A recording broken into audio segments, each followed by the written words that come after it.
دوستو، روشنی T V میں خوش آمدید۔ پاکستان میں بری فوج کے سربراہ کی تعیناتی کتنی اہمیت رکھتی ہے، اس کا اندازہ اس معاملے سے جڑی بحث اور سیاسی رہنماؤں کے بیانات سے لگایا جا سکتا ہے، جو تقریباً گزشتہ ایک سال سے دیے جا رہے ہیں۔ بری فوج کے موجودہ سربراہ جنرل قمر جاوید باجوہ کے متبادل کی تعیناتی اور اس سے جڑے تنازعات اور بیانات سے قطع نظر اگر پاکستان کی تاریخ پر نظر دوڑائی جائے تو بری فوج کے سربراہان کی تقرریہ اور مدت ملازمت اکثر و بیشتر تنازعات سے گھری رہی ہے۔ پاکستان فوج کے پہلے مقامی کمانڈر ان چیف اور فیلڈ مارشل ایوب خان، جنہوں نے پاکستان کا پہلا مارشل لا بھی لگایا، سے لے کر جنرل قمر جاوید باجوہ تک تقریباً تمام سپہ سالار کسی نہ کسی تنازع میں ضرور الجھے ہیں۔ تو دوستو، آج کی ویڈیو میں ہم پاکستان کی تاریخ سے ایسے ہی چند دلچسپ حقائق کے بارے میں آپ کو بتائیں گے، جن میں ایوب خان کو فوج کا سربراہ بنانے والے حادثے سے لے کر ایک ایسے فوجی سربراہ کا بھی ذکر کریں گے جو جنرل نہیں بنے لیکن چیف آف آرمی اسٹاف بن گئے۔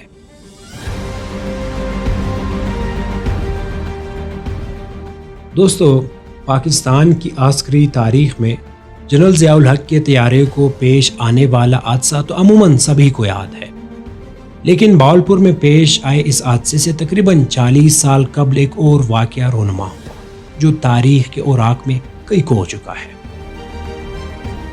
12 دسمبر 1950 کو لاہور سے اڑان بھرنے والا ایک نجی طیارہ اپنی منزل کراچی سے تقریباً 65 میل دور گر کر تباہ ہو گیا تھا۔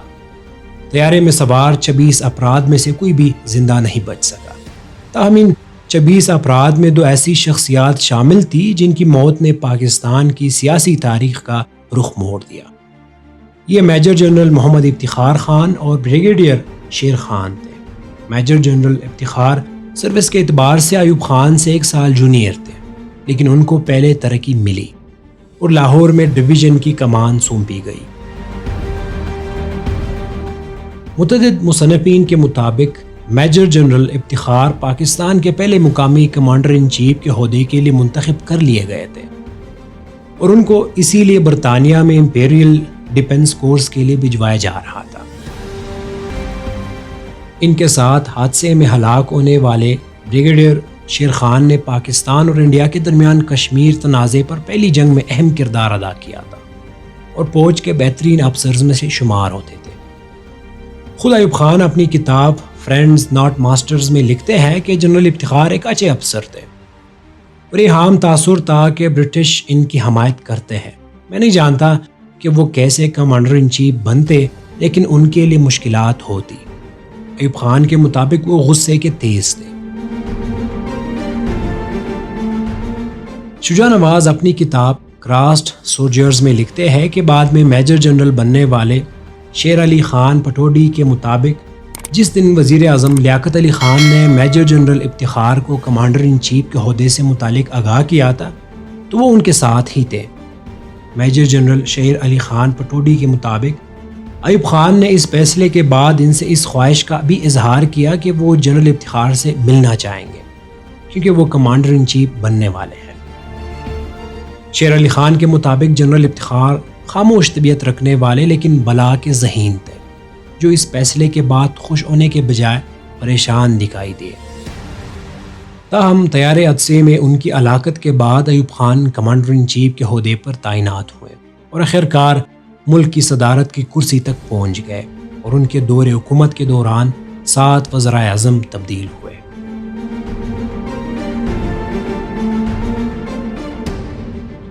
پاکستان کی عسکری اور سیاسی تاریخ میں یحییٰ خان ایک متنازع شخصیت رہے ہیں۔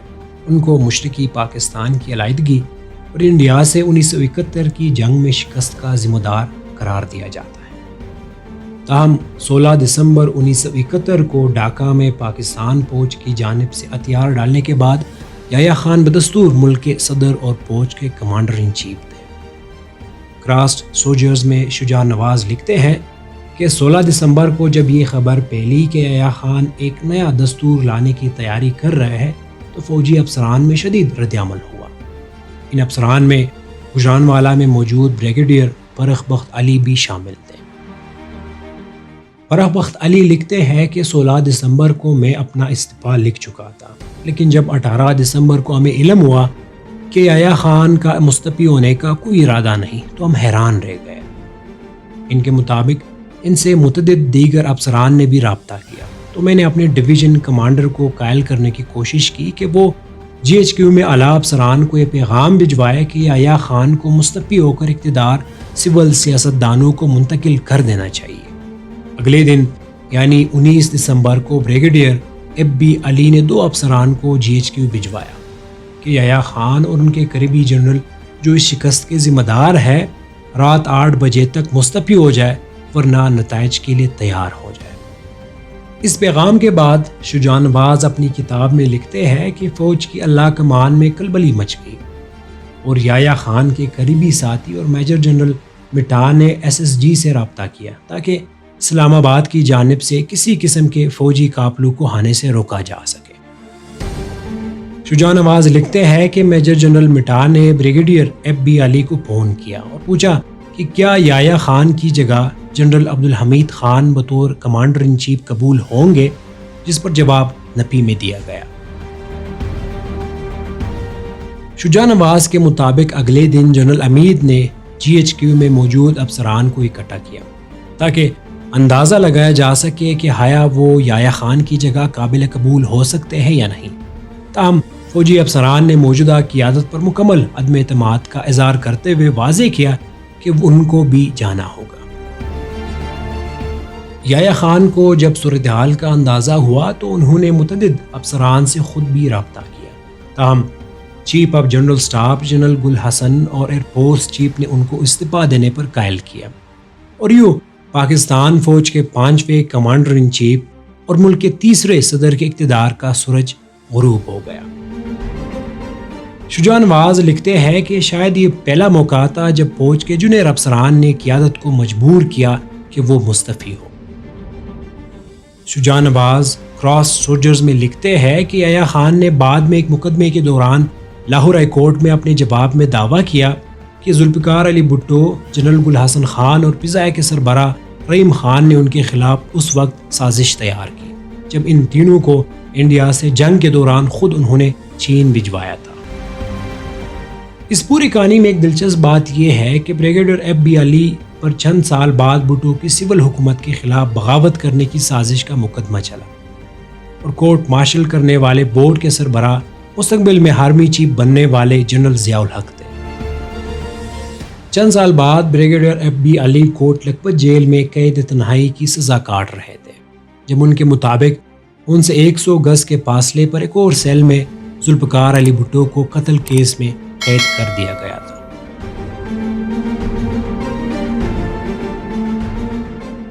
دوستو، ذوالفقار علی بھٹو نے غیر معمولی حالات میں پاکستان کا اقتدار سنبھالا۔ ملک کے 2 ٹکڑے ہو چکے تھے اور فوج کو عوامی غصے کا سامنا تھا۔ ایسے میں ذوالفقار علی بھٹو کو پاکستان کے پہلے سویلین مارشل لا ایڈمنسٹریٹر بننے کا اعزاز بھی ملا۔ ان غیر معمولی حالات میں انہوں نے غیر معمولی فیصلے کیے، جن میں سے ایک یہ بھی تھا کہ پہلی بار پاکستان کی تاریخ میں فوج کا سربراہ ایک لیفٹیننٹ جنرل کو بنایا گیا۔ یہ گل حسن خان تھے جنہوں نے بھٹو کی اقتدار سنبھالنے کے عمل میں اہم کردار ادا کیا تھا۔ گل حسن خان پاکستان فوج کے آخری کمانڈر ان چیف تھے، جس کی وجہ یہ تھی کہ اس عہدے کا نام بعد میں چیف آف آرمی سٹاف رکھ دیا گیا۔ تاہم یہ معاملہ بھی متنازع ہے کہ ان کی بطور سپہ سالار تعیناتی لیفٹیننٹ جنرل کے رینک کے ساتھ کیوں ہوئی۔ گل حسن خان اپنی سوانح عمری میں لکھتے ہیں کہ جب مجھے اس عہدے کی پیشکش کی گئی تو میں نے ذوالفقار علی بھٹو کے سامنے یہ شرط رکھی کہ مجھے لیفٹیننٹ جنرل کے rank per he commander in chief بنایا جائے۔ تاہم وہ لکھتے ہیں کہ اس وقت مجھے کافی حیرت ہوئی جب ذوالفقار علی بھٹو نے ایک پریس کانفرنس میں کہا کہ میں نے گل حسن خان کو کمانڈر ان چیف کے عہدے پر وقتی طور پر ترقی دی ہے، لیکن اس کا یہ ہرگز مطلب نہیں کہ ان کو 4 اسٹار جنرل بنا دیا جائے گا، کیونکہ اس وقت ملک ایسی چیزوں کا متحمل نہیں ہو سکتا۔ گل حسن خان کے مطابق جب انہوں نے بعد میں بھٹو سے سوال کیا کہ انہوں نے ایسا کیوں کیا، انہوں نے جواب دیا کہ وہ سیاست کو نہیں سمجھتے۔ شاید بھٹو اور ان کے پہلے تعینات کردہ فوجی سربراہ کے درمیان یہی سے غلط فہمیاں پیدا ہو گئی تھی۔ گل حسن خان لکھتے ہیں کہ ان کی دوسری شرط یہ تھی کہ فوجی معاملات میں کسی قسم کی مداخلت نہیں کی جائے گی، لیکن بھٹو اس پر متفق ہونے کے باوجود زیادہ دیر قائم نہیں رہے۔ ان کا دعویٰ ہے کہ بھٹو فوجی افسران کی ترقی کے بورڈ میں بیٹھنا چاہتے تھے، لیکن انہوں نے منع کر دیا۔ کچھ ہی عرصے بعد مزید اختلافات کے بعد ایک دن ذوالفقار علی بھٹو نے گل حسن خان اور ایئر چیف رحیم خان کو ایوان صدر بلا کر مطلع کیا کہ ان کو عہدے سے سبکدوش کیا جا رہا ہے، جہاں ان سے استعفوں پر دستخط لیے گئے۔ یوں وہ نہ صرف لیفٹیننٹ جنرل کے رینک کے ساتھ فوج کے سربراہ بننے والے پہلے افسر ہی نہیں، بلکہ کسی سول حکمران کی جانب سے قبل از وقت فارغ کر دیے جانے والے پہلے فوجی سربراہ بھی بنے۔ گل حسن خان کو یہ اعزاز بھی حاصل ہے کہ وہ پاکستان کی بری فوج کے مختصر ترین مدت تک رہنے والے سربراہ تھے، جن کا دور صرف 2.5 ماہ پر محیط تھا۔ گل حسن کے بعد پاکستان فوج کی مختصر وقت کے لیے قیادت کرنے والے آرمی چیف جنرل آصف نواز جنجو آتے، جن کا 8 جنوری 1993 کو دل کا دورہ پڑنے کے بعد انتقال ہوا۔ انہیں آرمی چیف بنے ہوئے صرف 1 سال اور 5 مہینے ہوئے تھے۔ یہ ملک میں سیاسی کشمکش کا دور تھا اور فوج کی براہ راست مداخلت کی افواہیں عروج پر تھیں۔ نواز شریف وزیر اعظم اور غلام اسحاق خان ملک کے صدر تھے۔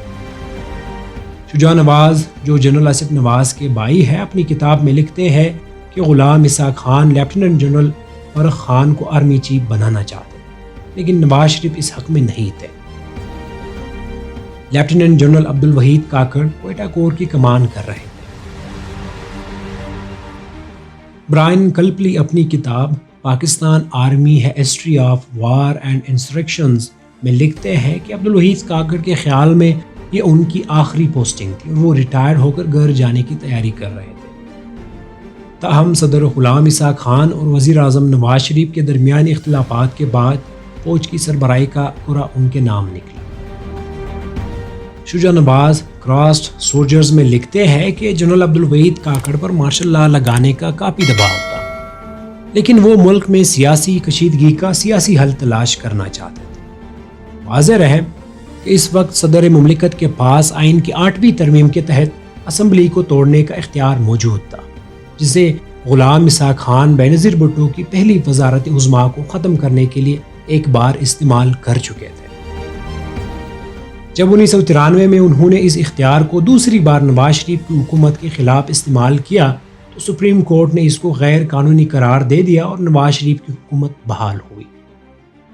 شجاع نواز لکھتے ہیں کہ اس عدالتی فیصلے کے بعد نواز شریف نے پنجاب میں پیپلز پارٹی کی حکومت گرانے کے لیے رینجرز کا سہارا لینے کی کوشش کی، تو آرمی چیف جنرل عبدالوحید نے اس کا راستہ روک دیا۔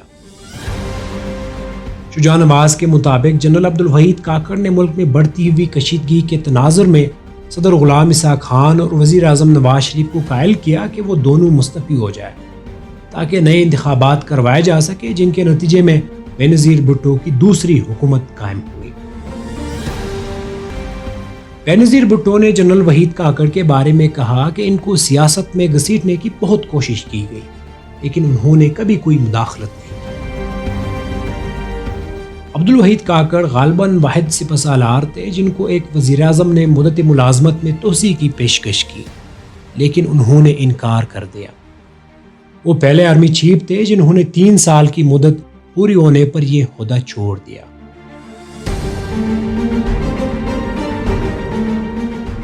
یہ 17 اگست 1988 کا دن تھا جب پاکستان کے vice chief of staff general Aslam Beg طیارے میں بیٹھے فضا سے ایک جائے حادثہ کا دورہ کر رہے تھے۔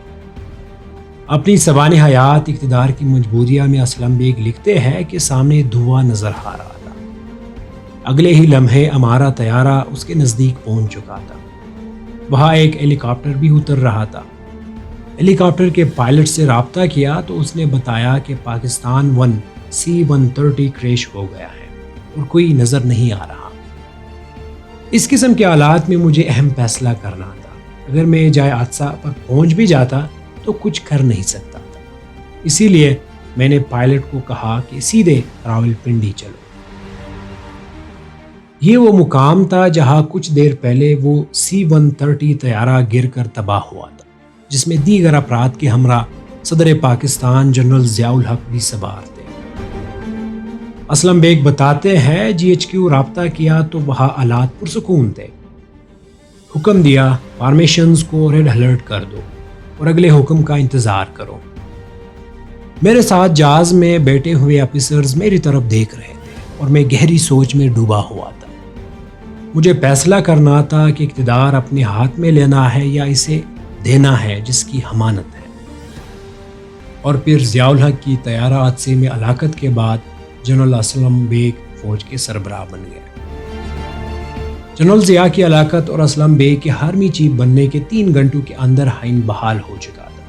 انتقال اقتدار کی کارروائی کا آغاز ہوا جسے 90 دنوں میں مکمل ہونا تھا۔ اگرچہ جنرل اسلم بیگ پر مارشل لا لگانے کا دباؤ تھا، لیکن انہوں نے وعدے کے مطابق انتخابات کروائے۔